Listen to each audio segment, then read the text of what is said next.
So this is the secret hand position for knot tying. As I said, it's very secretive, you mustn't tell anyone about it. But from here, we can tie a midline slip knot, directional. A slight variation will get you a clove hitch. From there, if you wanted to tie something a bit more intimate, a bit more erotic, you can use a handcuff knot. If that's what you're into. There's also multiple different bowline techniques that we can use, all from this sort of surfing claw position where we're going over the thumb in front of those three fingers, and then we're going over the little one. My hands are a bit dirty actually, aren't they? Anyway, I'll change the camera so you can see from my perspective, so you can learn. That's what we're trying to do. We're trying to learn. We're not trying to talk in front of a tripod camera that's in the middle of the woods so no one can see us, because that's embarrassing. Turn that off. So here it is, the secret position. Going over the thumb, in front of these three fingers, and then over the little one.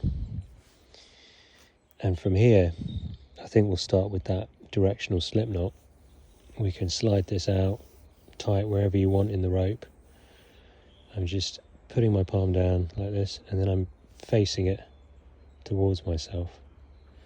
And these fingers are going to point like a pistol, point at myself, and then going to come underneath like that. And then you see I've got this, I can pinch the rope like that, hook it with my thumb, and then pull it through that loop to form the directional slip knot.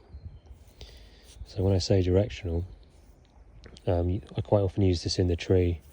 So I've got a pulley, and I don't want the rope to fall through the pulley. I'll throw the slip knot this side, and that means the rope can't fall through.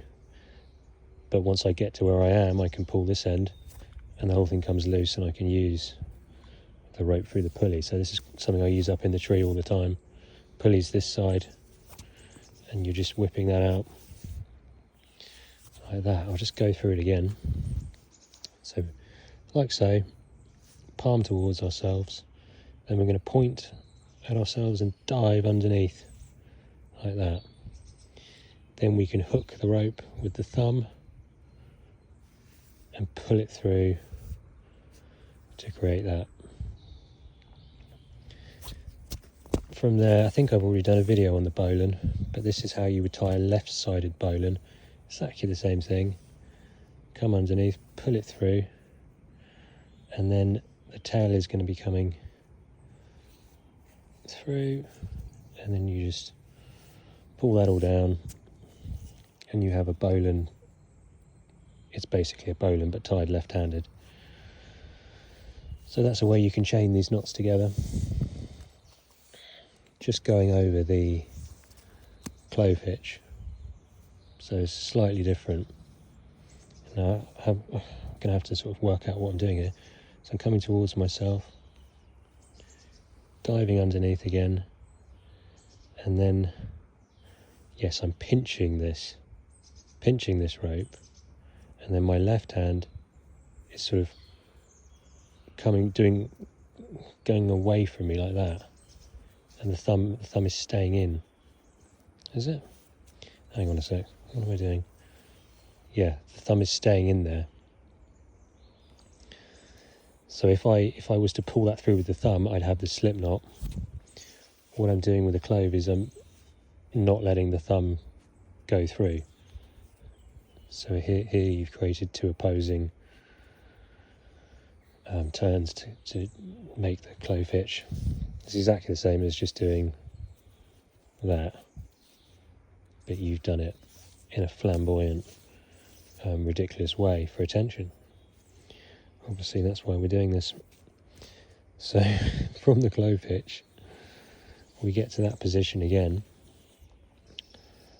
All you do now to do the handcuff knot is you get this bit of rope, you pinch that comes through here, and you get this bit of rope that goes underneath, and you sort of pull them like that. And that's essentially 2 slip knots that you can pull, and they just get tighter and tighter and tighter. It's more of a crippling knot. It's not actually very good for tying people's hands. I'm not doing a video on that because that's very naughty. But yeah, that's essentially it. So start like that, face towards ourselves, point, dive underneath, and you grab the dangly bit of rope to get the clove. So I use this sometimes in climbing. If I'm climbing with an SRT line and my device is here, I'll get some slack. Say I've got a little peg here that I want to redirect on, I'll just do the clove and then plop the clove over it, and then I'll continue to climb on this side of the rope. And the anchor points are, you can share the load, you can get the line in between nice and tight. So, I mean, this is just an elaborate way of tying very simple knots.